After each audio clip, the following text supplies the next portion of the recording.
The views at Minot High's football field are unlike any other, with the scenic outlook and the Big M watching over. Friday nights also have a distinct sound as one of the state's biggest pep bands cheer the Magi on to victory. Phil, it's already been a groundbreaking season for Minot State men's basketball, getting ranked in the NABC poll for the first time since the move up to Division II, sitting at 13-3 on this season. But the 21st ranked Beavers have probably their toughest test to date tonight, and the #1 team in the D2 polls, it's Minnesota State Mankato coming to town. Minot State men's hockey will soon add its third banner to the rafters of the Mesa Arena after winning last season's ACHA national title. Yeah, Phil, the Class B baseball and softball tournaments have not really gone according to plan for teams from the West. Only one still has a chance to win a state title, and the Beulah Miners are just 2 wins away from making history. Only 3 teams remain in the FCS football playoffs. The winner of tonight's game in Missoula gets a date with the defending national champs SDSU in Frisco. NDSU looking to knock off the #2 Grizzlies to get back to the title for a 3rd straight season. This game coming down to the wire. Bison trail by 7 in the final minute of regulation. Cam Miller finds Eli Green in the end zone. This game goes to overtime. That's where the teams trade touchdowns, sending it to double OT, where the Grizz strike first, getting tricky on the 2-point try. Look at this.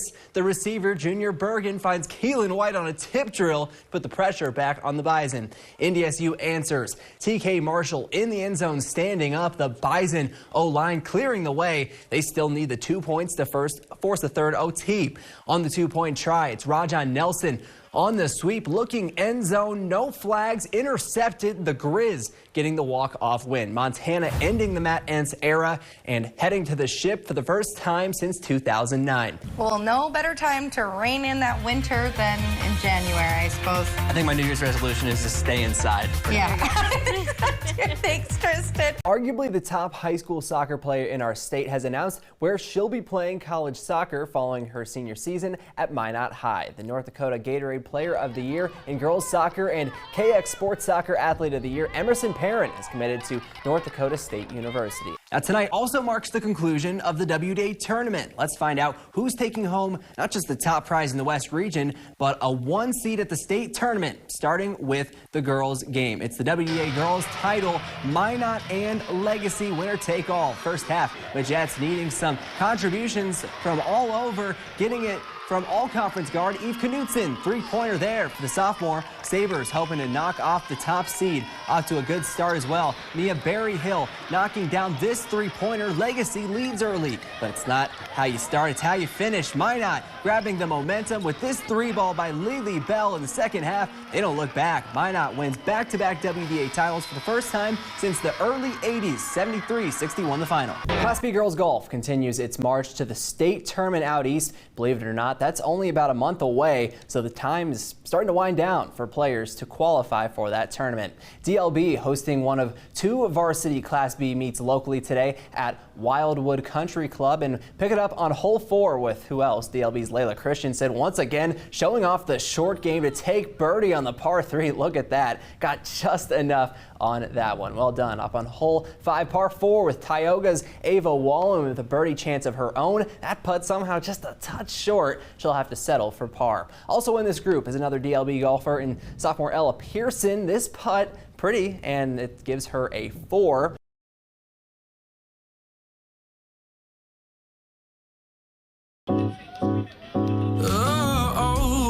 Long before strapping up the helmet and shoulder pads for Minot State, sophomore offensive lineman Max Bray first picked up a guitar at 9 years old. This helped him learn rhythm, sparking a passion for music.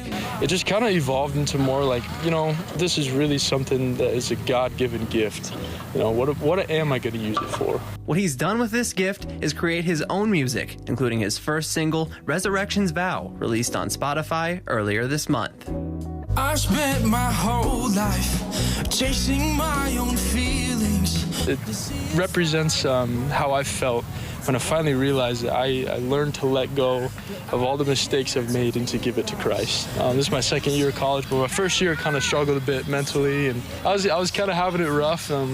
I had a few bad moments, but I ran to the church because I knew that's where I needed to go. Alongside help from friend Isaiah Jackson, Bray produces music for Upward Records, part of an outward expression of his faith. I'm not doing it for self-glory. I'm not doing it just because, it just makes me feel good or makes me look good. And I'm a student athlete and do music. I could care less about that. The only thing I care about is that's how I process spiritually. And I know people out there do the same. I think it's really cool that he has that music to turn to and that he vocalizes it as his faith and passion. Writing lyrics and laying down tracks help him get away from the busy life of a student athlete. When I've lost my way, do I still have grace?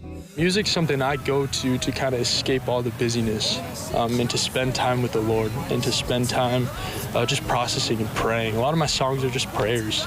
It's just a way for me to just get out there and get into my own world. I think that's definitely something that's really important.